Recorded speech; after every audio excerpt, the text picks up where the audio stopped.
Music is a language.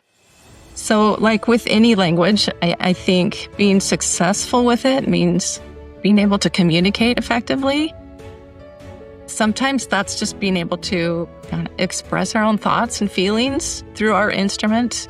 And sometimes it's being able to use music to hear what God wants to communicate with us.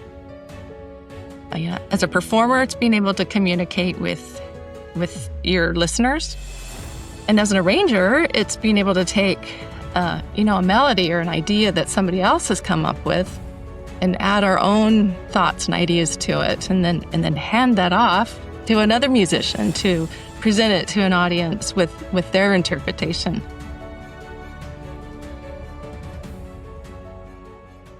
Well, welcome to the podcast today. My name is Jason Tonioli, and my special guest today is Anne Britt.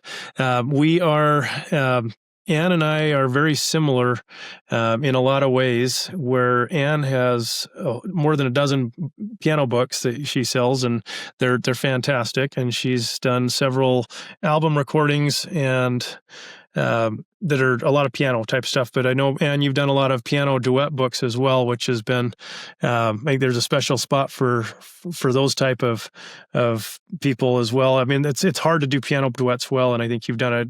Just your music in general is fantastic. So I'm excited to have you today. Yeah. And you were also part of the hymn sampler book that we did, or both the hymn sampler books that we just barely released, which have been super well received. I've kind of been blown away with how many of those, I think we've hit 1,000 sales now of that book within just a few short weeks of launching that. I think I'm going to run out of books actually. So, congratulations. Awesome. And it's probably because your music's so good. Good company for sure. But that project, actually, what happened with that one, for anybody who's listening to this, I put a request out for people to share a piano solo, and we were going to basically do a Costco or Sam's Club sampler of everybody's song, and I had more than 50 people send in really great piano arrangements, and Anne's was one of those that made the cut and was in one of the books. And we had so many great people that shared songs that we ended up doing 2 of them, and it's been so fun. I think we've got 23 artists that are in those books, and so anyway, definitely something worth checking out. But Anne, thank you for being here. I'm excited to chat with you and share your story with the world here. Yeah, thank you for having me. So Anne, let's kind of start. So this is the Successful Musicians podcast, and anybody who does even one book, I consider successful, because that's a lot of work. But you've done close to 15 books or so, I think now. So let's rewind all the way back to the beginning. When you started music, and tell us a little bit about growing up. And did you always think, I want to be a piano artist and share sheet music with people, or just recordings with people? Okay, all right. So, as the child of 2 pianists, music was really kind of part of me from the beginning. My mom got me started in piano at a young age, and I loved to play as much as I could. From the age of 10 or 11, I could play for primary. I was playing for our ward choir. I played for school choirs and did a couple of high school music competitions.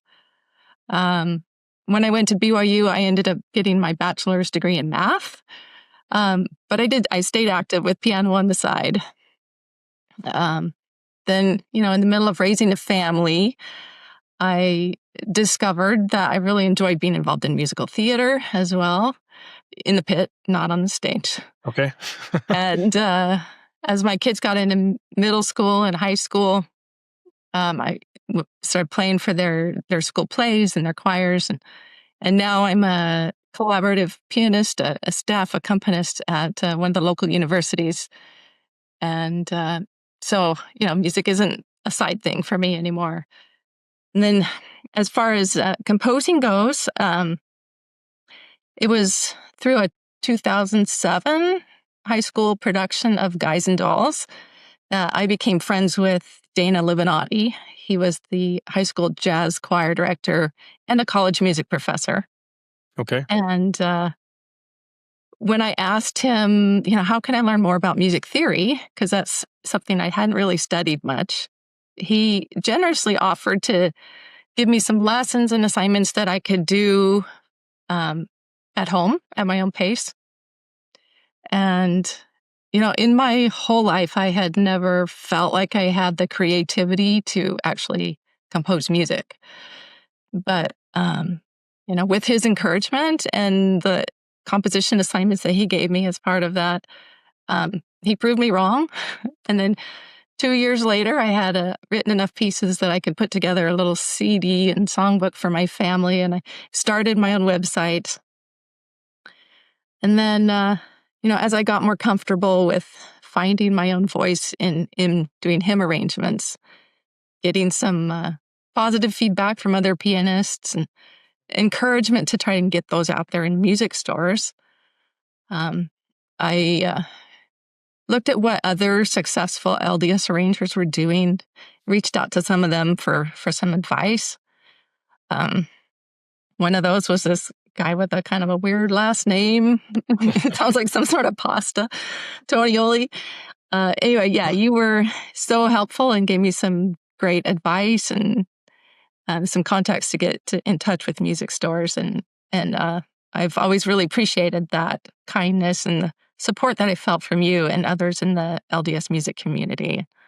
I always try to pay that forward as much as I can whenever I get a chance. So. Awesome. Yeah. Well, I didn't even realize. I mean, I didn't even realize that was one of the reasons you've done that. That's super cool. Awesome. So you mentioned that you didn't think you could do it, and I think that's a symptom that a lot of people have, is they don't feel like they're capable, or they don't know how to. You don't know what you don't know, but a lot of people are like, oh, I could never write music or record music, or, even make it into a career. So if you could go back and talk to yourself, even, back when you were in school, what advice would you have for yourself that you wish you could have maybe had given to you a little bit sooner in life to help you believe in yourself? Yeah. Well, as someone who ended up being mostly self-taught, I would encourage my younger self to, find a teacher or a mentor, someone who could help me learn more about the things that don't come naturally to me. Like improvisation skills, reading from chord charts. Those things are not my strengths, and to start learning music theory and composition at a younger age instead of waiting till I was in my 30s. Sometimes I wonder what my journey would have been like if I had opened those doors earlier in life, instead of, writing off music as a hobby and getting a degree in math. Well, and so did you end up teaching school in math, or what did you do with the math? Or now you just do music because I never of the wanted math? to be a teacher. I don't like being up in front of people. That's not me. But I loved math. I like computer programming, that kind of stuff. I'm a tech person too. But I don't know, it resonated with me, and I thought, well, I don't know if I'll end up needing to use it in a career, but it did get me a job, in an accounting department of a tortilla factory when I needed to go out and get a job. So, and then just having a degree, is a plus. But yeah, I'm not doing a whole lot of mathy kind of stuff right now, other than, rhythmic. Gotcha.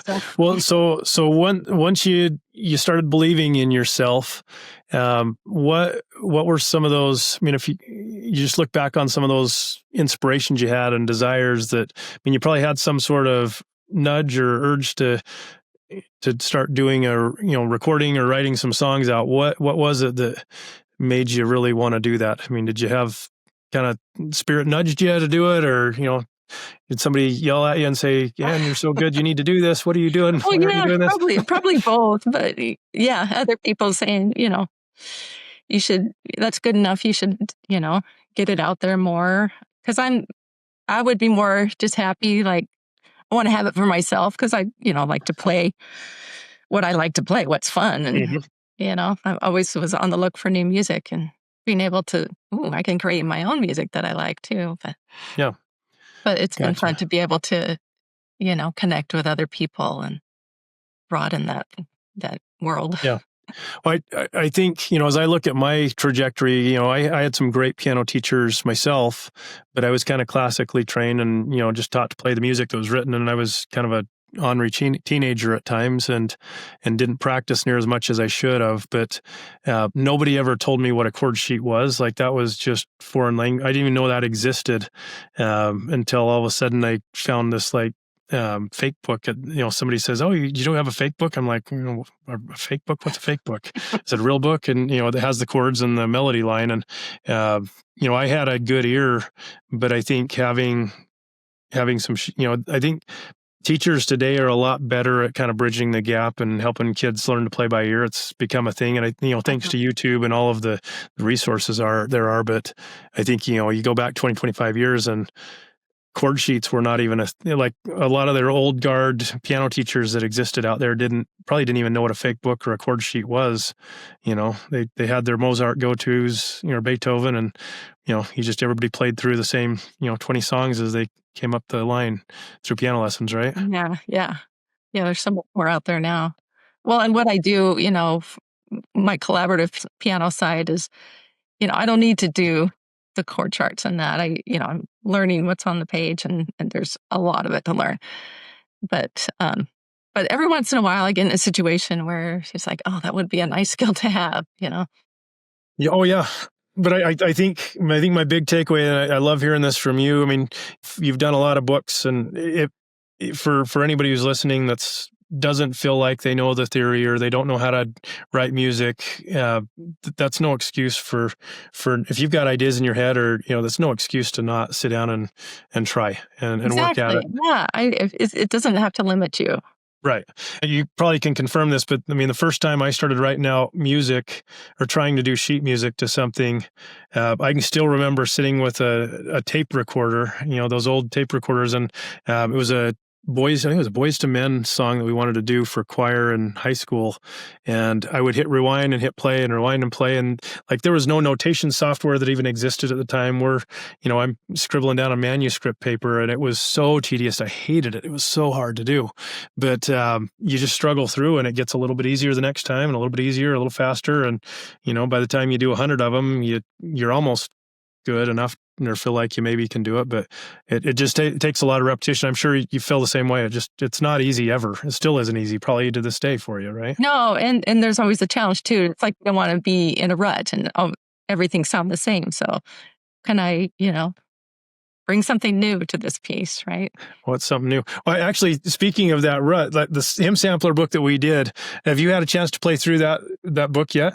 I played through the one, yeah. Okay. I mean, it's been fun. I mean, there's so many styles in there where, yeah. I mean, some of them are very kind of easy to play through, and then there's some where it's just got a little bit of jazzy kind of rub in them, which it's just been really fun to just see some different takes. And there's even a song in the book that I can't play myself.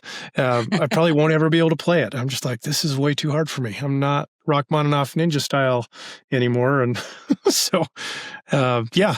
But awesome. So as you've done all of these books and you've kind of grown, I mean, it's taken you several years to do it, obviously, but as you look back on success now, I mean, what do you look at when you hear successful musicians? To you now, with where you've evolved into today, what would you call a successful musician?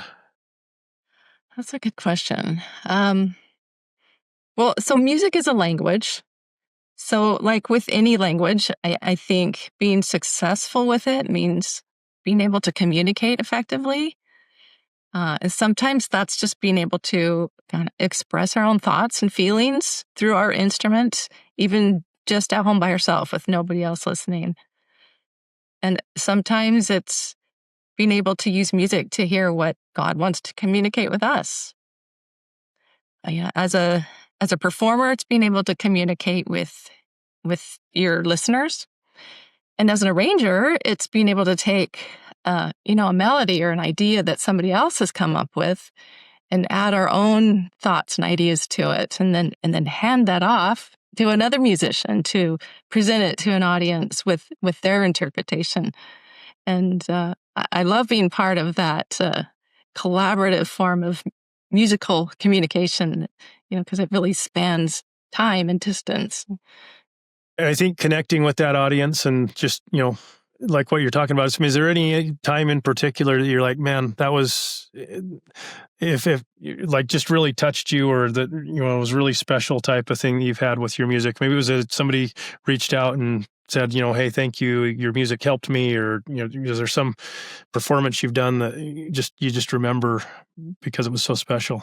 Yeah, I mean, I get people, you know, get in touch with me every once in a while to say, you know, we used music for this, and it's always fun to hear that. And I love that. There was one time I remember there was someone reached out to me because there was a prospective missionary, and he really wanted both of his piano playing grandmas to play a particular song at his That's mission fun. farewell, and they couldn't find a duet arrangement of it out there. Hmm. So so I was able to write a piano duet arrangement that they were able to use, and it was really to be able to help make that happen for him. So Awesome. just one example. Well, hopefully they snuck you a video or an audio recording of it, right?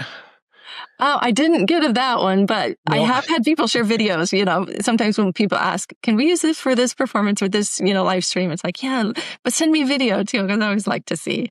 It doesn't matter if it's perfect or not. I Oh, just love to totally. see. This is one of my favorite things is when people will record themselves playing my songs and putting them on YouTube. It's so cool. Like, it can be a total train wreck, but it's just cool to see that, you know, that one person liked your stuff enough that, you know, they did. I mean, I've had some people that do some really great arrangements of my stuff too, but I think my favorite are like the little kids, even, that just, I mean, it doesn't sound great, but it's so fun to see It them, is, you know, yeah, trying, right? yeah. I had a guy ask, "Can I?" He likes to do orchestration, so he's like, "I really like your arrangement of America the Beautiful," and he asked if he could put some orchestration to it, and he sent me a link to that after he finished it. It was really fun. Yeah. And stuff like that, I think even that one moment to know you helped somebody with your music, to me, I think is, you know, that's success. You know, I mean, it's successful if you can play and enjoy it yourself, but I think there's like that next, it's almost like the next level of the video game when you're willing to share your recording, your song, whatever it is, with somebody else, because it's a very vulnerable type of thing, and I think that's probably what holds a lot of people back with their music is they're kind of those closet guitar player or piano player people. They, you know, oh, I only play at home, you know, and I think it takes it takes some bravery to kind of put, especially when it's your own arrangement or song out there. Yeah. It's scary. It's I think that first one is always the hardest, and it gets a little bit easier each time, but um, Yeah, it's and you have to get used to every once in a while you get a, you know, a thumbs down on one of your songs. It's like, okay, it's, you know, not everybody has to love everything. well, and you know what? If there's probably, hopefully somebody does give you a thumbs down, but don't pay attention to it. It's like, so what? It's like, it always makes me laugh with social media when people, I mean, you get the Karens out there that want to just be grumpy and tell you your music stinks. And I just want to like turn around and tell people like, well, are you doing this? Were you willing to put one of your songs out there? You know, even if it was bad, you know, at least you did it, versus, you know, just being the person that wants to criticize or put somebody down, right? So Yeah. anyway, well, awesome. Well, so as you look, I'm just curious, what projects have you got in the future that are kind of what's on your radar at the moment? And I know we're getting kind of close on time here, but what have you got exciting things that are coming for, and where should people go check out what you have done? I'm always doing piano duet arrangements because they're just fun, and I like to play piano duets now that I have a good piano duet partner. Um, so I've done a few songbooks of piano duets, and but I keep adding more, like Christmas ones and Easter ones. So probably the next one to come out will be another holiday collection of piano duets that will hit Easter, and some patriotic ones, and Christmas. So kind of like the holiday sampler with a few different holidays in there. So those piano duets, what, I'm just curious, what level of piano is it? I mean, is it intermediate, more advanced level? I've done most of them in the intermediate, so a few late intermediate. I did a couple that were more in the early intermediate side, the easier collections, because, you know, some people are like, love your music, but it's a little bit hard, and, Hmm. you know, you can still make it accessible and fun Oh to yeah. play. And I enjoy playing those ones too. So, and then as far as how to find me, my website, AnneBrittMusic.com. There's all my stuff is on there. I'm on Facebook. I'm not great at posting a lot of social media stuff, but I have a husband who is really good at social media, and he's hilarious and he's a good photographer. So I make sure he tags me in stuff about our lives. And then you can listen to a lot of my music too on the streaming platforms. And you can look me up on YouTube. I got a channel on there too. And I'm just telling you, it's really good. Like, if you like piano music, you really should go, when you get off this podcast, go look up Anne Britt and just say, "Hey, Siri or Alexa, play Anne Britt music for me." You'll find there's some great arrangements there. So, yeah. Well, Anne, thank you so much for sharing. This has been fun. I'm excited to kind of share this with people. It's fun to meet other piano players and just kind of, I mean, a lot of times I'm not interviewing piano people on here, so I feel like I've got my people now. Yeah. So. Yeah. No, I love that you put this project together to bring us all together. It's great. No, it's been fun. So awesome. Well, thanks so much. And look forward to sharing more on the next podcast. Thanks so much, guys. Okay. Thanks, Jason.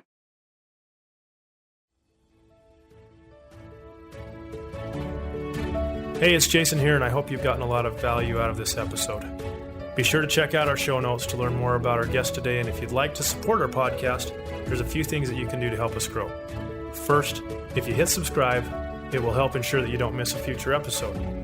Second, if you'll share it with your friends on social media or send it via email or message, it helps us spread the word as well. And third, if you'll leave an honest review, it really helps with the algorithms so that other people can find our podcast. Finding success and fulfillment in the music industry is possible, and I look forward to seeing you on our next episode.